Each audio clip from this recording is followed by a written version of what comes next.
Hello everybody. Today I'm going to be making some cheese and chilli shortbread.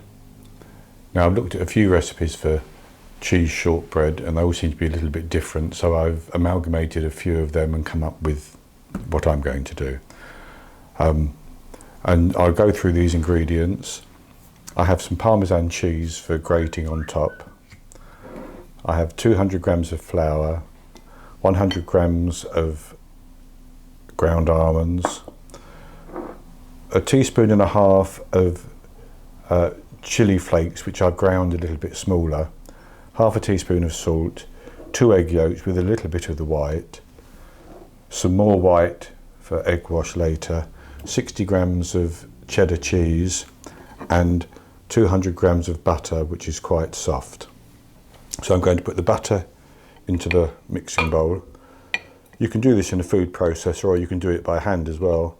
If you do it by hand, it's much harder work and you'd want to use chilled butter rather than softened butter, I think.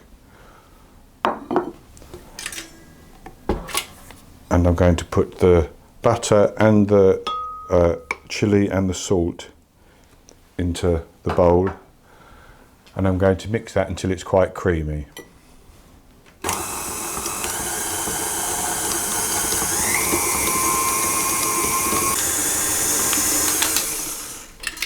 And I'm going to pour in the 100 grams of ground almonds and the eggs. Mix those together.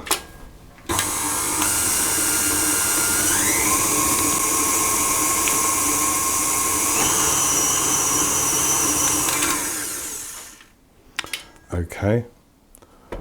Then I'm going to pour in about half of the flour.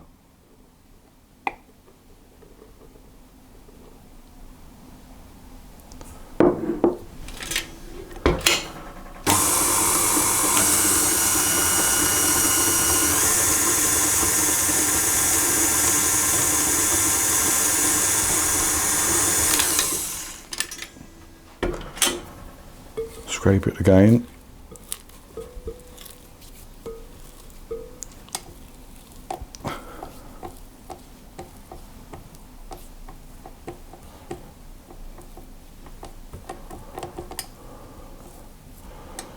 It's going to be quite a nice thick dough, as you would expect.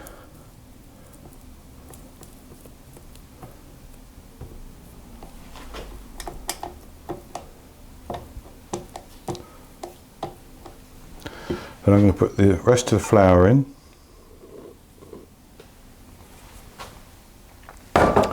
And 60 grams of cheddar cheese. Now you can use any cheese which is grateable. I wouldn't use the soft cheese such as brie and such like.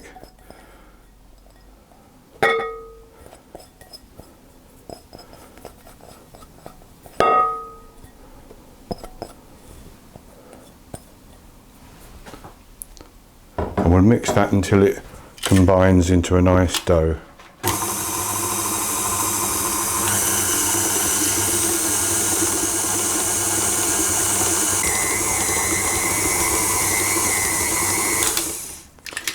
Okay, so that's done. So the next thing I want to do is to put that into some cling film.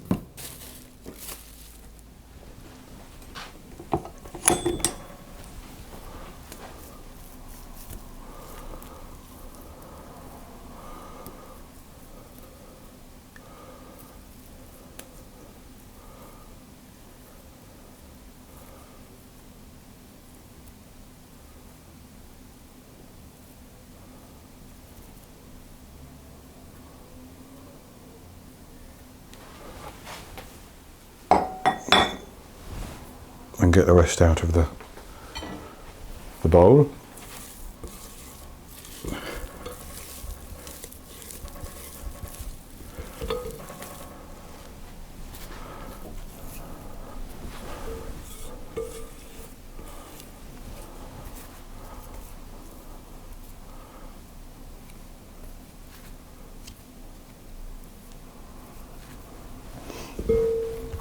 And then what I'm going to do is I'm going to try to form that into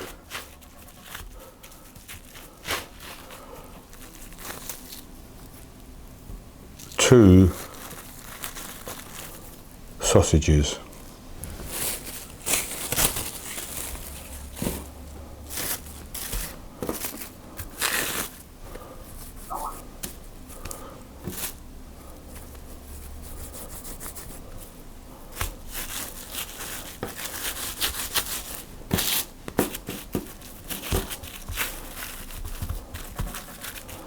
I don't want them too thick. The idea is to form these into sausages and let them firm up in the fridge so that when they're firm we can just slice them rather than rolling the mixture out into a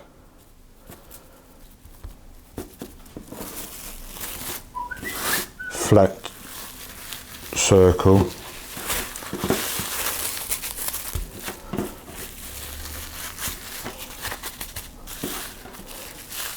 That's one. I think they're about the same size. Yes, not too bad. So I'm going to put those in the fridge and I'm going to leave them in there until they're firmed up. That's going to take between 1 and 2 hours. You could actually leave them overnight or even for a few days if you wanted to. But once they've firmed up, then I'll come back and we'll slice them and we'll bake them. And I'm going to preheat the oven in that instance for 200 Fahrenheit or 180 Celsius, sorry, 200 Celsius or 180 Celsius if you're using a fan, or 400 Fahrenheit. And once we've sliced them, we'll cook them for 10 minutes. So I'll be back with you as soon as these have firmed up in the fridge.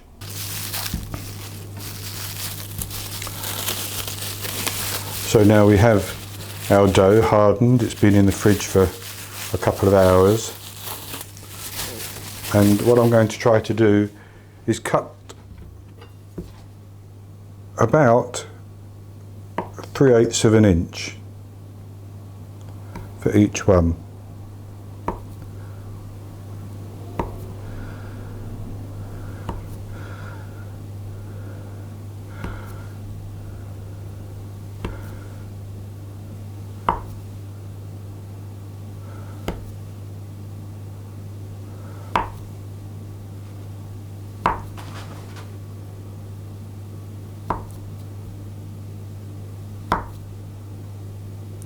I have the oven preheating at 200 Celsius, 180 fan, as I mentioned earlier. That's 400 Fahrenheit. I can see these ones are a little bit smaller than the ones at the other end, but there'll be a nice bite size, so that's fine. So then I'm actually going to see if I can't make them round off a little bit.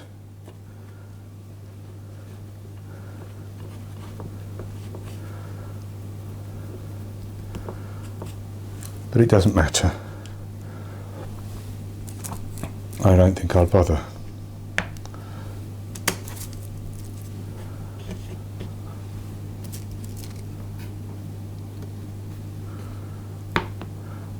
And they may spread, so I'm leaving them with some room to do just that.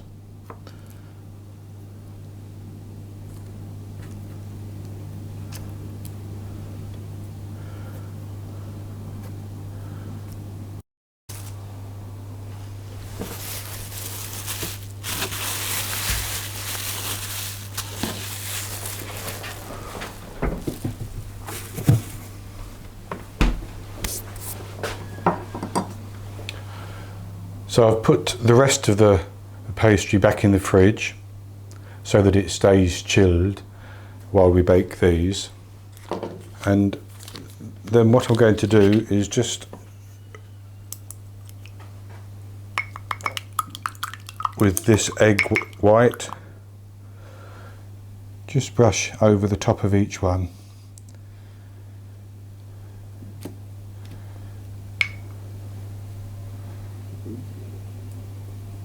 Doesn't need much.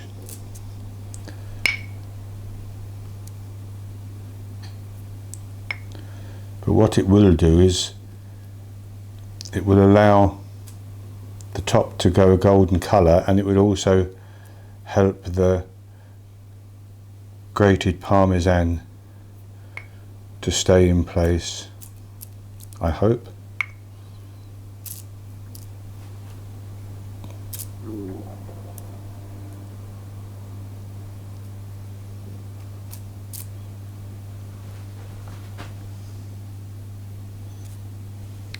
So before I do those, I'll just grate these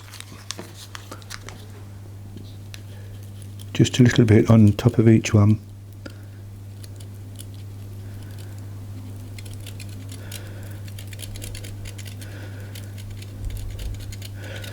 And you see, this is why I'm using a baking parchment, because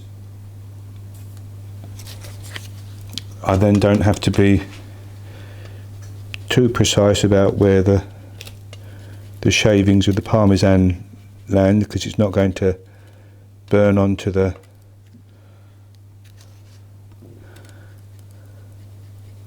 baking tray and give me a cleaning nightmare.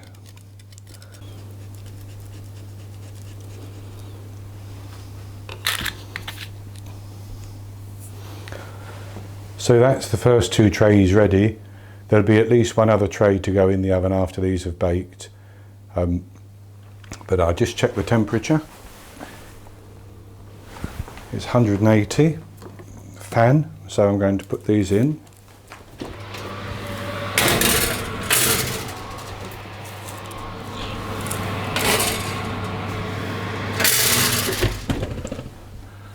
And they're going to bake for 10 minutes, then I'll take them out, let them cool on a cooling rack, and I'll be back with you to show you the finished result. So here are our cheese with chili shortbread, and I have to say they are really very, very good indeed. I'm very pleased with the results. I've already tasted them, so I know how good they taste, and it's surprising since I am not a lover of cooked cheese with anything. So before I actually taste it, again, I'll just tell you that this made 45 of this size, with some just a little bit smaller, and they melt in the mouth. They really do. As you see, if I bite this,